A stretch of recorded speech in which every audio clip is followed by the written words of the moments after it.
राहुल गांधी जिंदाबाद, राहुल गांधी जिंदाबाद। मोदी अडानी भाई भाई, लोकतंत्र की सामत आई, मोदी अडानी भाई भाई, लोकतंत्र की सामत आई, मोदी अडानी भाई भाई, लोकतंत्र की सामत आई, मोदी अडानी भाई भाई, लोकतंत्र की सामत आई। राहुल गांधी जिंदाबाद, राहुल गांधी जिंदाबाद। राहुल तुम संघर्ष करो, हम तुम्हारे साथ हैं, राहुल तुम संघर्ष करो, हम तुम्हारे साथ हैं, राहुल तुम संघर्ष करो, हम तुम्हारे साथ हैं। कांग्रेस आई। जिंदाबाद।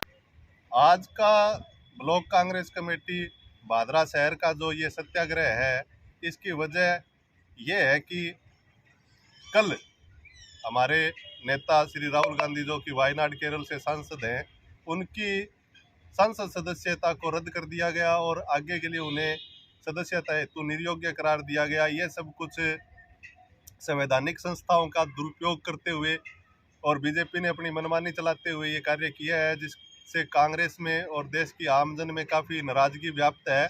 और चूँकि कांग्रेस संवैधानिक मूल्यों में विश्वास रखने वाली और शांतिपूर्ण उपायों में विश्वास रखने वाली पार्टी है, इसलिए हम इस निर्योग्यता के निर्णय के विरुद्ध आज गांधी जी की प्रतिमा के सम्मुख धरने पर बैठे हैं और सत्याग्रह कर रहे हैं। ये कोई पहली बार नहीं है कि संवैधानिक संस्थाओं का दुरुपयोग भारतीय जनता पार्टी के लोगों के द्वारा किया गया हो। आज भारतीय जनता पार्टी राहुल गांधी के बढ़ते हुए आधार से व्यथित है, चिंतित है और डरी हुई है।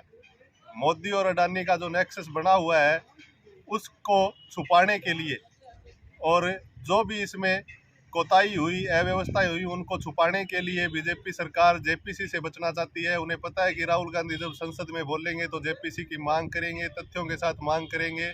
राहुल गांधी ने पिछली अपने जो संसद में दिए गए स्टेटमेंट थे, उनमें ये स्पष्ट मांग की थी कि आप ये बताएं कि गौतम अडानी जो कि इंफ्रास्ट्रक्चर कंपनी चलाते हैं, उनके पास 20,000 करोड़ रुपए जैसी बड़ी लिक्विडिटी आई तो आई कहाँ से? जिन सेल कंपनियों के माध्यम से ये राशि उन्हें प्राप्त हुई है, उनमें चाइनीज नेशनलिस्ट का नाम सामने आ रहा है, यानी चीन के व्यक्तियों का नाम आ रहा है। और चीन के साथ भारत के कैसे संबंध है वो हम सभी जानते हैं। तो इन सेल कंपनीज के मार्फत जो पैसा प्राप्त हुआ है, वही पैसा आज हमारे रक्षा के उसमें लग रहा है, हमारे ऑर्डिनेंस में लग रहा है। अन्य मतलब क्या है कि रक्षा व्यवस्थाओं में लग रहा है। और उसमें अगर चाइनीज नेशनलिस्ट कोई उपस्थित है तो निश्चित रूप से ये राष्ट्रीय सुरक्षा के लिए एक थ्रेट का विषय है।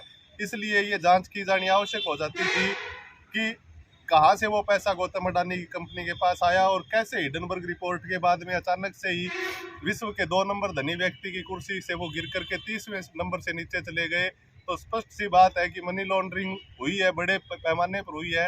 तो गौतम अडानी एक बिजनेसमैन है इस देश के, अगर उन्होंने कोई अनियमितताएं की है तो भाजपा सरकार क्यों उन्हें बचाना चाहती है? क्यों नहीं उनके खिलाफ जेपीसी का गठन करना चाहती?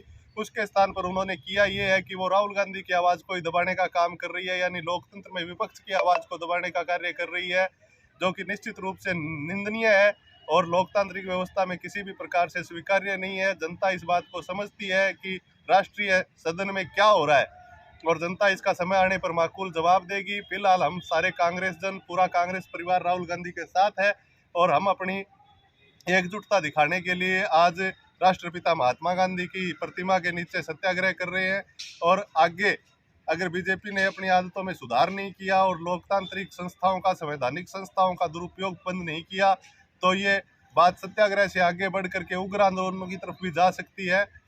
इसके साथ ही मैं ये भी कहना चाहूँगा कि हर चीज़ का एक समय आता है। नरेंद्र मोदी कब तक जांच से बचेंगे? ये जांच तो आज नहीं तो कल हो जानी है, क्योंकि किसी भी दल की सत्ता लगातार नहीं बनी रह सकती है। हर राजनीतिक दल का, हर राजनीतिक व्यक्तित्व का एक कालखंड होता है।